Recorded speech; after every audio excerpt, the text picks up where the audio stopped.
Hey, what's up guys? I'm BTC. Blizzard just confirmed that with the launch of the Overwatch League, they're going to be adding over 600 new character skins. Let me say that again, guys.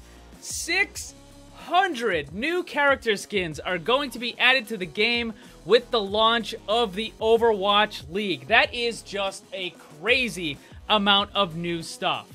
So what kind of skins are these going to be? How do you get them? And there was also a brand new team announcement that was made right after the developer update. So we'll get to all of that in just a second. But if you're new to the channel, make sure you subscribe and hit that notification bell because I'm always making videos whenever this new content drops. So subscribe and hit that bell so you don't miss any of it.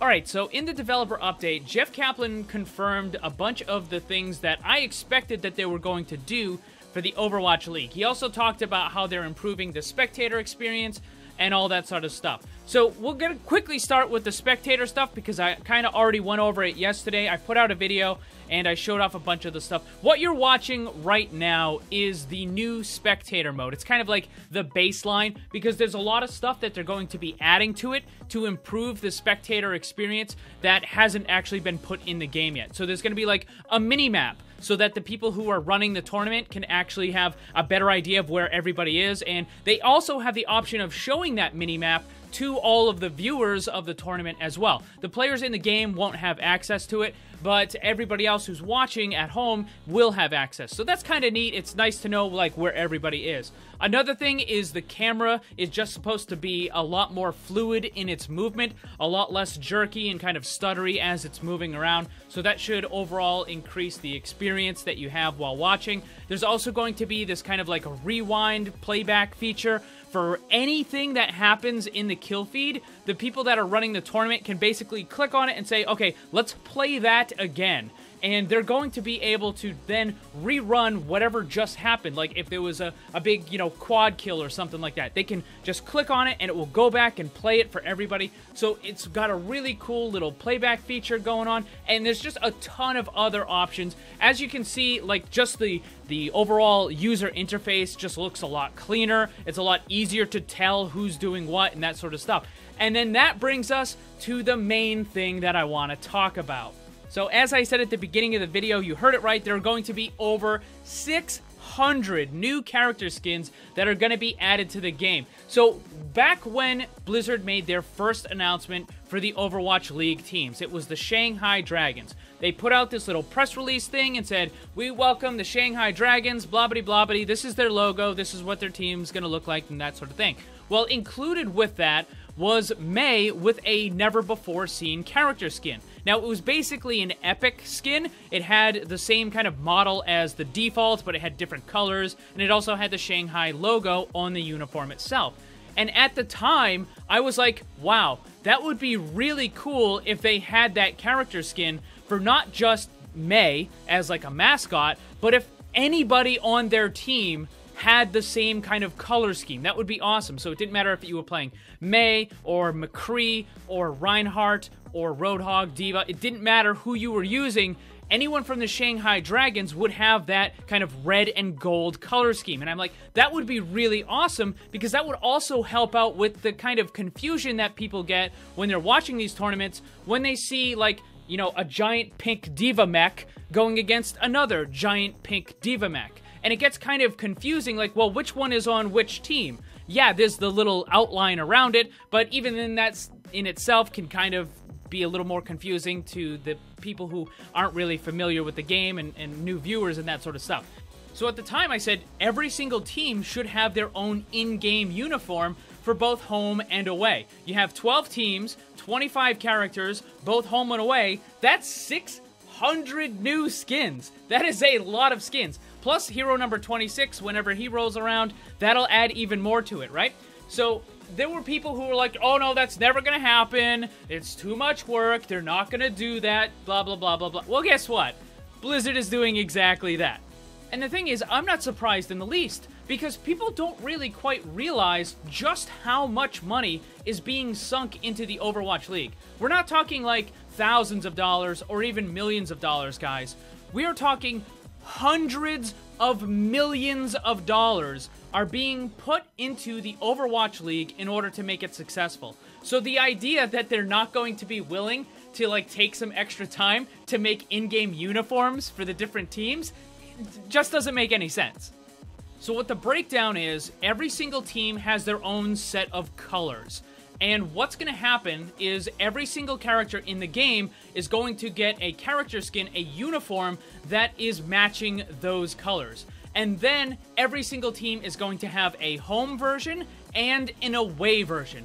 So you add that all up for the current amount of teams and heroes, and it's 600 new skins. But that's not all either, because Blizzard is also going to be doing the same thing with the teams that are competing in the World Cup, which is different from the Overwatch League. So there's going to be yet even more character skins that are going to be added. But it's not just the character skins either.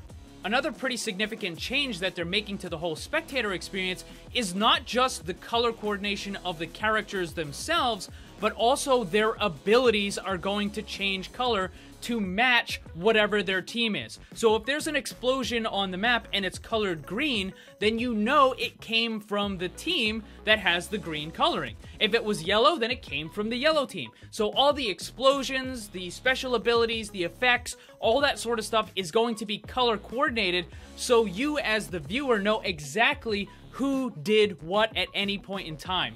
Now, on the heels of this developer update, Blizzard also made another announcement, and that is a brand new team in the Overwatch League, and it is the Seoul Dynasty. So it says, we're proud to announce the official name of the Seoul, South Korea Overwatch League franchise, the Seoul Dynasty. While the name certainly evokes images of Asian rulers in bygone eras, it's also a term in traditional sports, reserved only for those teams whose names become indelibly associated with long-term success, a distinction this team is clearly aiming for. As for the logo, the tiger is a national symbol of South Korea representing strength, courage, and good fortune. While the golden color emphasizes the connection to royalty, congratulations to the Seoul Dynasty and team owner Kevin Chow. And here it is, the brand new character skin for D.Va, who is the mascot of the Seoul Dynasty. Of course, D.Va's gonna be the mascot for the South Korea team because D.Va is from South Korea. So these guys got a really awesome looking color scheme. It is the black and gold, and they have the tiger. This actually reminds me quite a bit of the Boston Bruins, their color scheme and their logo and stuff like that. But this one looks really awesome. So basically what's gonna happen is every single character in the game is now going to get a black and gold character skin, so whenever the Dynasty players are in a game, they're able to use this skin for their team. Now this specifically is going to be the home version of their uniform, and the away version is probably going to be like white and gold or something like that. So now on to the big questions, because I'm sure a lot of people are going to be asking these. The first one is, are these skins only going to be usable by the pros in the tournament?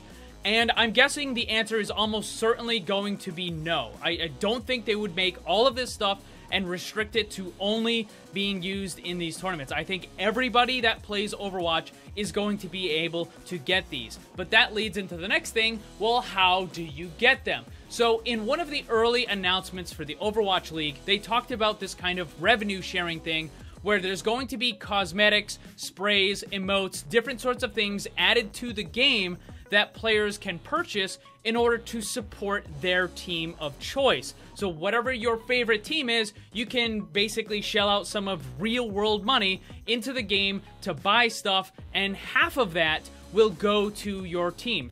So quick example, let's say there's a character skin for the Seoul Dynasty that you want to buy. You want to get this D.Va skin. It costs $2 in a microtransaction. You fork up that money, Blizzard takes half of it, and then they give the other half to the Seoul Dynasty. And then the franchise, the Seoul Dynasty, can use that dollar to help improve their team, to pay their athletes, all that sort of stuff. Like this, all that kind of thing is going to be going on. Now, it's also possible that they could kind of stick to the whole loot box thing, where rather than buying a specific skin from the Seoul Dynasty, you buy a Seoul Dynasty loot box. And in that loot box is a bunch of different items that are related to that team. So the team still gets, whatever amount of money that they would get from the transaction, but you get a bunch of stuff instead of just buying, like, the individual items.